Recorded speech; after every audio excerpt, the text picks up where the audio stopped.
Dear God, I got one question. I need to know, do revolutionaries go to heaven? And if so, may their legacies last forever and their seeds grow. Tell them that we love them so and never let them die slow. It's like we cursed to be born black. We was kings and queens, now look where we at. I know it won't be long before we take it back. I just hope I live long enough to see it happen, and that's a fact. Cause one thing when you pro-black, you might love your people, but they may not love you back. For more than 400 years, we've been under attack. We survived slavery and then they gave us crack. Do revolutionaries go to heaven? Do revolutionaries go to heaven? Do revolutionaries go to heaven?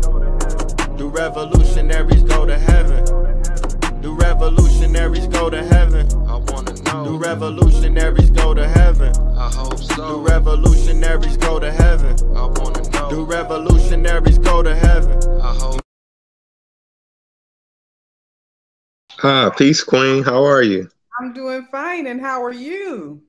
I'm doing great. First and foremost, I gotta thank you. I definitely appreciate you coming on the platform. It's definitely an honor. Oh, thank you for inviting me. Yeah. I know you're busy. I know you're making moves. You're doing a lot of work out there, so I ain't gonna hold you. I want to introduce you to the viewers. We got a special guest, Dr. Stevenson. Now, where you from? I got to talk to you a little bit earlier. If you could talk about that a little bit. Are you from Akron, or are you just living there, or? Born and raised in Akron, Ohio. Oh, okay. So when I saw your area code, I said, I got a neighbor.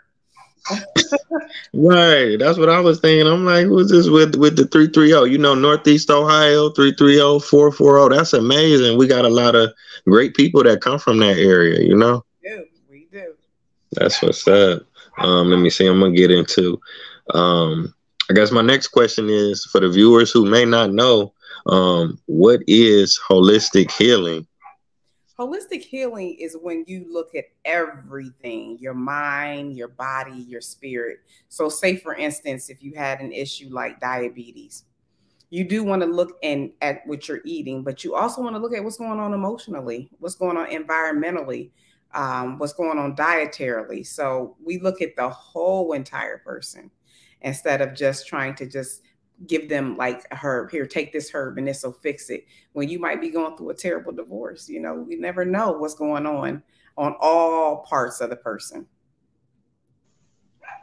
Oh, okay. I appreciate you breaking that down, because I could say for myself and my family, we have so many people that got diabetes. You know, my father, my grandmother, my aunts, my uncle. It's just something that keeps happening generation after generation. And like you say, it could come, or I believe that it comes from a lot of trauma, you know, family issues, different things we go through. So I got people in my family, they still drinking Pepsi and, you know, just eating a lot of stuff, and it's causing them, you know, health problems ultimately. But I guess I can ask you, what do you think is a step that beginners can take? Because it could be overwhelming to try to just go from eating those types of things, growing up being raised that way, and then going vegan or becoming a vegetarian. Where can a person start at that comes from a family that eats like that?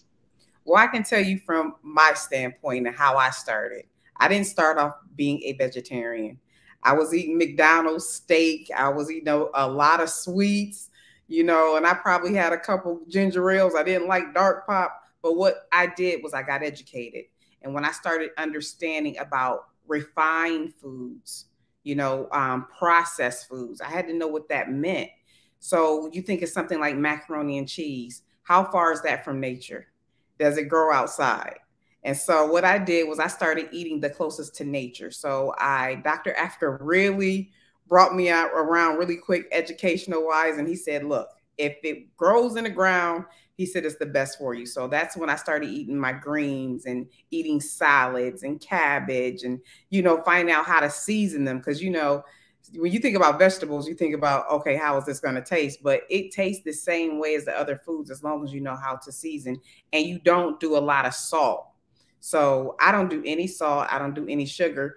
And what I try to express to people is just go close to nature. So, you know, eat some cabbage, you know, and they say, well, and if you're going to eat cabbage, which is a vegetable, then you can, if you're a meat eater, because everybody's not ready to stop eating meat. You can eat like chicken or, you know, whatever it is with cabbage. You just can't have like macaroni and cabbage. You can't have a carbohydrate and a protein. So you just learn these basic rules. And once you learn the basic rules, you start to identify, okay, exactly what am I eating? And let me see if I can follow the rules, how close I can come to not breaking the laws. Because if you break the law of nature and of nutrition, the body will punish you. And it doesn't matter whether you know it or not. And it's just like the penal system. Ignorance of the law is no excuse.